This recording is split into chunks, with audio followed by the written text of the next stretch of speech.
Life's a precipice. You thought I'd sink to the bottom of the pond, but I prefer to rise. Acclimatized, I'm the one to make your dreams be true. The way you do it is this. You know what hockey trouble is, it's you. Yo, wake up, open your eyes. You have to aim big, aim wide, aim high, so come on.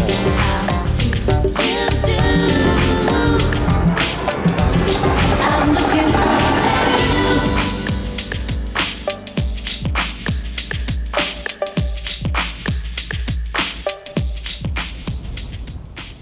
This week we climb up mighty Slioch by Loch Maree. And we travel all the way to Scotland's most northerly Monroe, Ben Hope, gaining the summit by a craggy ridge.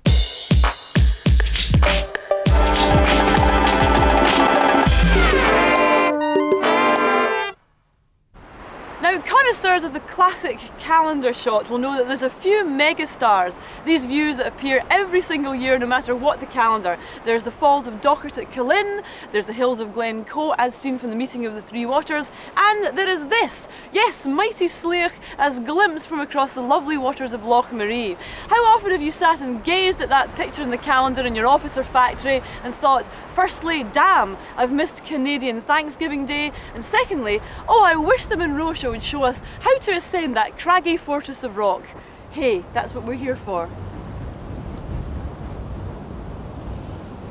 The Gaelic is in Slioch or in Slioch, and Slioch is a Gaelic for a spear, but it would appear to have something to do with the word spear, although it certainly doesn't look like a spear.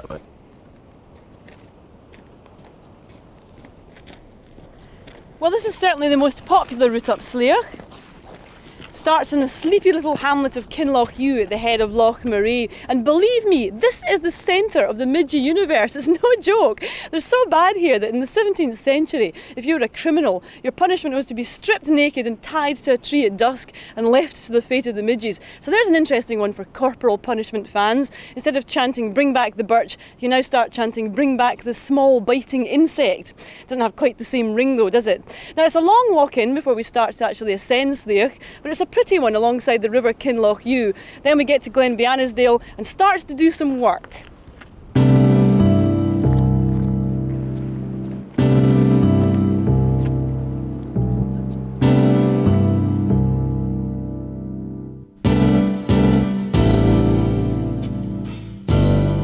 Loch Maree is one of the greatest attractions of climbing Slioch. It's surely one of the most beautiful lochs in Scotland, and there's a wonderful low-level walk all along its north shore to Poolew.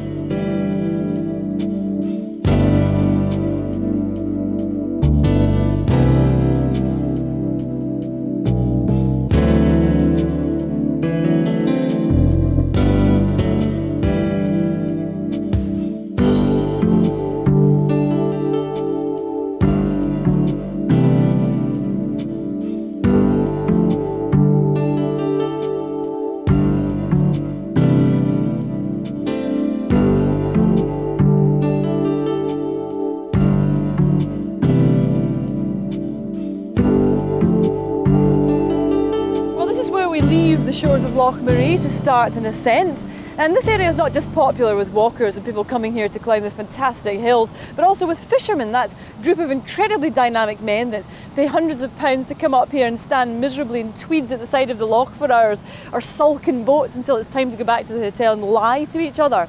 This is the mouth of Glenbianisdale, where we have to start a slow incline up into the corrie that'll take us onto the ridge of Slioch. Beautiful peaty river to follow most of the way up.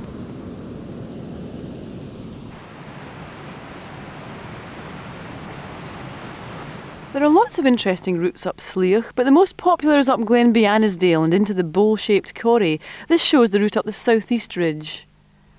Glenbianisdale is an impressive site, boasting dramatic cliffs on its eastern side and cut deeply by a river with an unpronounceable name. I'm not even going to try.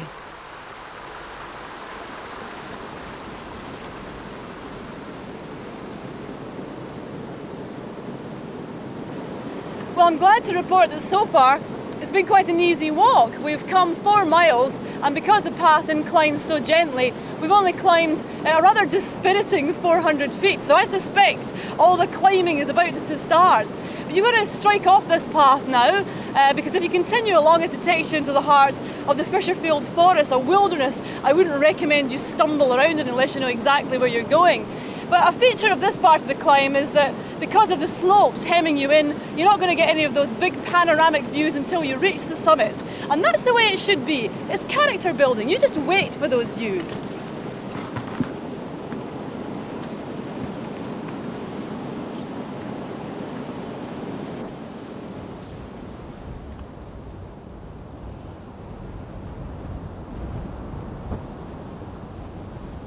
The great thing about putting in the legwork to haul yourself up into the crater-like corrie of Slioch is the surprise and joy you experience when your head appears over the rise and the mountain reveals its secrets to you at last.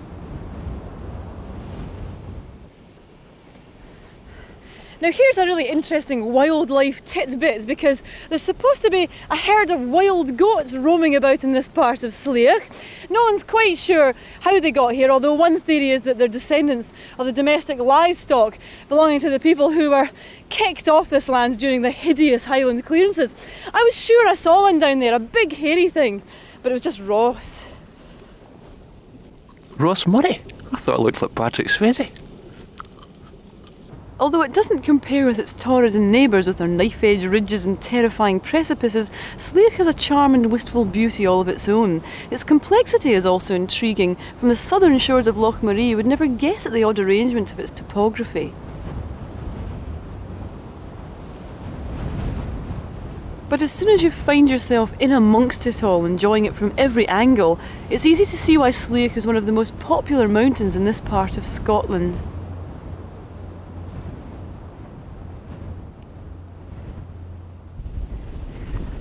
Well, there's no mistaking when you've got up over the ridge. What a wind! You could paraglide down with the wrapper from your sandwiches. Well, I know we said that we weren't going to get a panoramic view until we got to the top, but I fibbed. That would have been the case if we'd stuck to the bowl. But we couldn't wait, so we climbed up onto the ridge and, who cares? Devil may care, that's the Munro Show.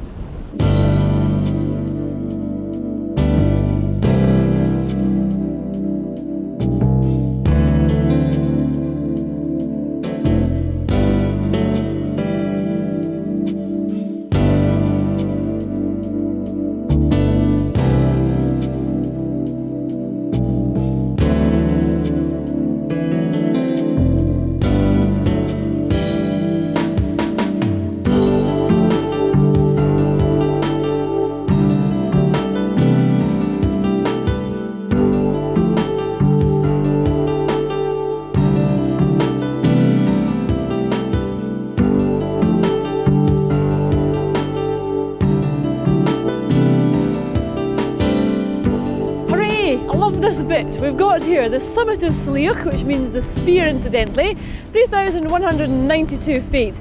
An absolute sublime spot. Its isolated position gives it one of the best viewpoints in the Western Highlands. Drink in those views, go on, tuck in.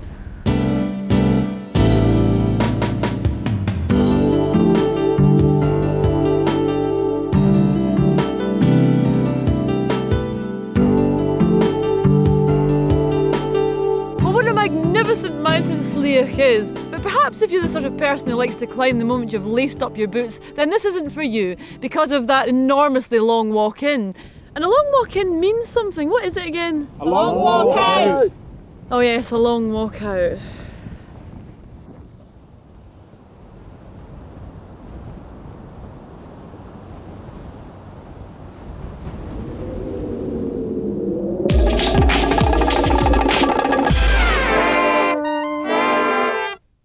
There are so many mountain accessories to choose from these days, yet surprisingly one that's growing in popularity doesn't come in day-glow colours, doesn't have waterproof material surrounding it, and you can't buy it for a fortune from an outdoor shop. Yet more and more people are taking one up mountains every day. What is it? Well, I have one here.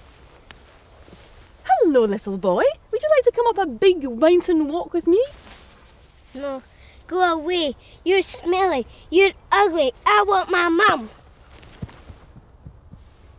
Well, they say it's different when they're your own. Did you enjoy it? Yes, a lot. What do you like about it? Nothing. Did your mum and dad make you do this? Yeah. I've never done a Monroe before, This is my first one. My legs are getting awful tired. I've done 52 Monroes. Well, there's no denying that children on Monroes are becoming more common, but is it for the children's benefit or just because mum and dad can't get a babysitter? Surely children bring big problems. A lot depends on the kids, and of course it's very difficult sometimes to get the equipment to fit them. And that pair of breeches that Ian's got on are actually ladies' breeches. That's the only ones we could get for kids. So taking that into hand, you've got to think about the equipment side of it. You see quite a lot of people carrying babies on their backs. There was a couple of people up Ben Morris on Sunday, they had a little baby on their back. Well, when I was wee, my dad used to drag us up lots of hills, millions of hills, and when I think about it now, I'm glad he did, but at the time, there's 4 of us, 4 girls and my mum, and he used to drag us up and we hated it, because he just used to always tell us that the top was round the next corner. And I said it never was. So I stopped hill climbing for years. If you start them off on easy ones first, and they gradually work up to the higher ones, and they come to appreciate it. Well, whether they appreciate it or not, it can sometimes be a very risky business taking young, inexperienced people out onto dangerous hills. The kids haven't the stamina, and you can't tell if a kid's knackered until they fall over, and then it's too late. Well, our parents are down at the bottom. So how come you left them behind? Because they're not very good. A bit hazardous. It's bad enough on your own without having to watch a kid all the time. When you get children with inexperienced people, it could be a disaster.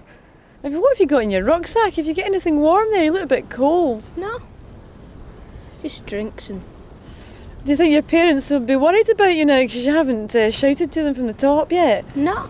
Well, I think the capabilities, they've got to remember it's not to do what they feel they can do, but what the kids can do. And keep an eye on the kids all the time. Don't push them too hard. We were up here before in the winter and there was snow just down the plateau part there and quite a wild driving wind, and Ian and I turned back. I could have went on, I had the equipment, but he didn't have the gear. So you've got to, we're brave enough, I suppose, if that's the word, to say that's enough, let's go back and we'll do it another day. So do you think you fancy being Monroe baggers when you grow up? I wouldn't mind. I'm not sure. Do you know what a Monroe is? No. Obviously, the thing about taking any child up a hill is that they need a lot of looking after, and some children need more looking after than others. Are we near there yet? Be quiet. The way I see it is this. When football fans became frustrated at how dull and boring the official club magazines were, they did the only thing possible, and that was to start their own fanzines. Well, the Angry Corrie says it does the same thing for hill walking, but surely there's no comparison between walking up hills and playing football. It's just like football, really. It's just the same. Some old stuffy fuddy-duddies are in charge of all the writing and over clubs and things, and over punters just want to read the fanzines, really. And I think if the landowners have their way, there'll be turnstiles at the foot of the hills, and you'll be paying to get up them, so the analogy gets even closer, So why did you start a magazine like this? 2 things, really. The first one, the most important, is to get rich. These people that make Viz magazine, they're all driving about in Porsches, and it's just puerile lavatory humour. We can do that, there's nothing new about that. And no one's done it about the mountains before, so there should be a new market out there, and in fact there is. The second one, really, I think there's a lot of important issues about the hills are just completely unexplored. Is Glencoe better than Shakespeare? We say yes. There's a lot of people out there who say no. Is the sheep an interesting animal? Well, the types of magazines that existed before we started the Angry Corrie were all probably quite similar. They're all very glossy. They've got several types of articles which just recur and recur and recur. It's all about sunsets and mist and stags and eagles and things, and we just write about sheep and rain, really. Then there's articles by what so-called crag rats who kind of sort of poise on rock and sort of just dangle themselves from precipices wearing fancy trousers, and we have nothing to do with that, certainly. And how angry are you? Very, very, very angry. I've only twice been angry in my life, maybe 3 times, but not been angry for several years, certainly. We decided that the Angry Corrie had to have a cartoon in it. Nobody was going to buy it if there weren't some pictures. Words do not a magazine make. So basically what I did, I just took incidents, real life incidents out of my partner's life, followed him about for a couple of days, jotted down what he was doing, and I hand him to this drawer guy and he draws it. And it's very, very simple. Everything has actually happened to my partner. The cartoons have got to go, certainly. I'm just sick of these cartoons. Every time I edit my magazine and the cartoons get in, it's just not good enough, you know. He's ancient, right? Absolutely ancient. He's spent at least half his life in bothies. He's obsessed with sort of high fibre food, wears nothing but dark green, obsessive about bagging. He's got Monroe's tables, he ticks them off, he's got Monroe's map on his wall. Very solitary character, mainly because nobody would have anything to do with him except me, out of a sort of charitable instinct. Well, I am fairly boring, really. I mean, I think hill walkers should be boring. We have been thrown together by one of these sort of quirks of fate, really. You know, I think at the quantum level, things can suddenly explode and they actually result in change at the macroscopic level, and that's really what's happened with me and him. I actually met him in a bothy which he thought was a wine bar, and he just kind of got tangled up somehow that way. He's actually only climbed 2 hills in his life, one of which is off his seat. You scared you're going to be taken seriously soon? No, not in the slightest, am I? Well, I mean, if we don't get taken seriously, I'm just going to move to England, you know.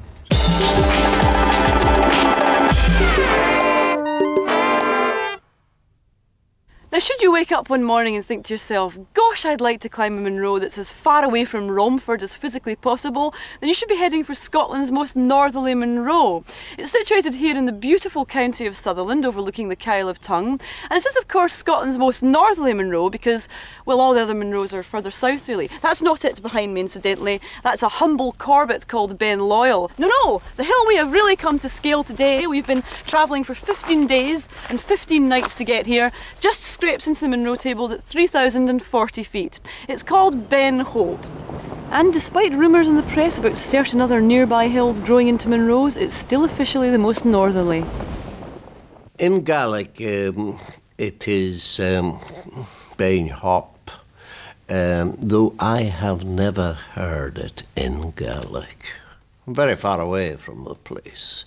The fact that it starts with an H is good evidence that it's a Norse word.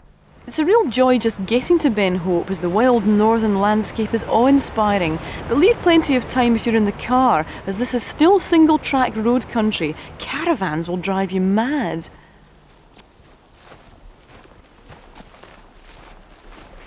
Now, the most popular route to ascend Ben Hope by starts from a very well-worn track, almost a tourist path, a couple of miles south of Loch Hope here. But to try and bring some variety and spice into the sad and broken lives of the Munro Show team, we're doing it somewhat differently today. So we're starting from the very edge of Loch Hope. We're taking this path called the Moyne Path for about a mile up the hillside, and then we cut off and skirt around the back of these cliffs, I'm very glad to say, and ascend onto the North Ridge.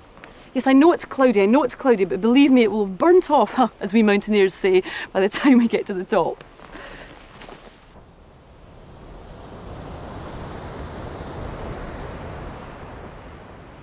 This is the way the route takes us, cutting easterly from the Moyne Path to get us up onto that craggy ridge. It then turns south to reach the summit plateau.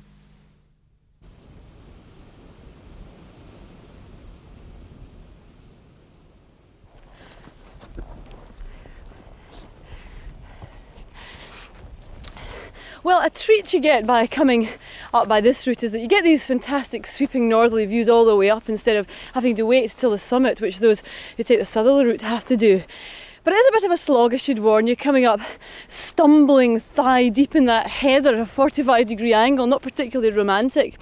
However, this is us now on the Loch Terrace, which is a western escarpment, although I'm sure you at home are shouting at me, "Ha-ha! Isn't that a low-angle fault plane, which is a major feature of the Moyne Thrust?" Yes, you'd be absolutely right.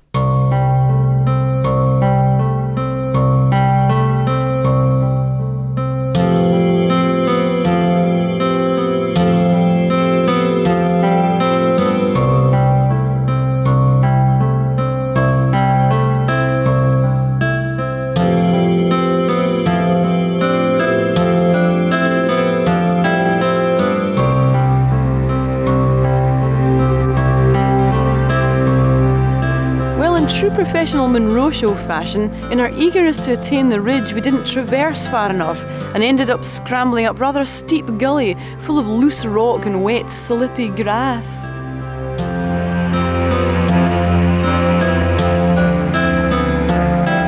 just say at this point, this is not a very clever way up, for the record.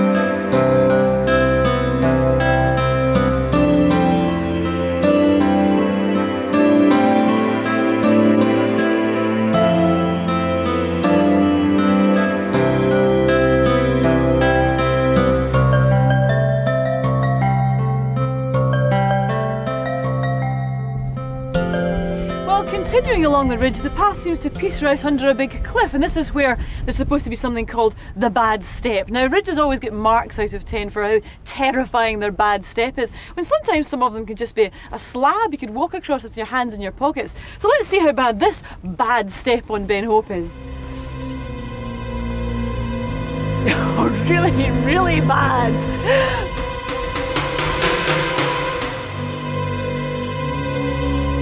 Oh no, this is the bit I hate. I'm going to have to not slag Ross Murray, the researcher. I'm actually going to have to ask his advice. Ross! Yes. You love this bit, eh? I have to treat you like an expert. How bad is that? I don't think I can cope with this. Well, it's pretty steep, but it's very easy, but there's a big drop down there. I mean, it is very exposed, so it's psychologically... Yeah. A nightmare. Intimidating. Oh, intimidating. Intimidating. Is there another way around? You can just walk around there up a wee gully and it brings you onto the ridge about 100 feet up. If you feel that way inclined. Yes, I feel that way inclined. Do you feel inclined to show me how to scramble up there? Yeah, I could do that. I dare you. Are you going to do it? How many pints? 10. Okay. Alright. He's going to, he's mad.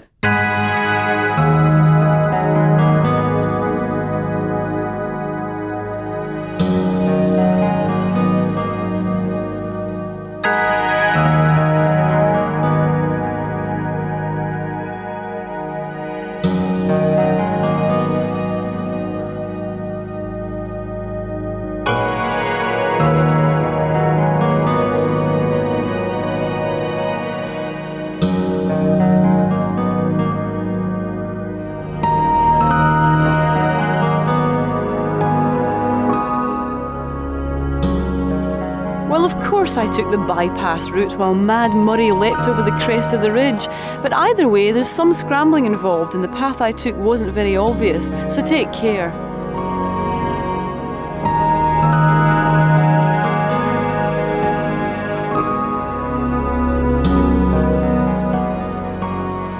Well, coming via that route, it's a bit of a surprise to finally attain the summit of Ben Hope at 3,040 feet and discover this big, broad-backed, flat plain. Mind you, those ascending from the east would probably be equally surprised if you broke the news to them that back there is a big, craggy, dangerous ridge. So I suppose we can meet up here and go, oh, how surprised I am at your news. Anyway, here's a superb view. Uninterrupted views across to the west. You can see behind me Loch Erible. Down here is the Kyle of Tongue, and on a clear day it's reputed that you can see all the way to Orkney, which unfortunately I can't do, but I'm getting senile, my eyesight is going. This is by no means a boring big lump. Try it and you'll see I'm right.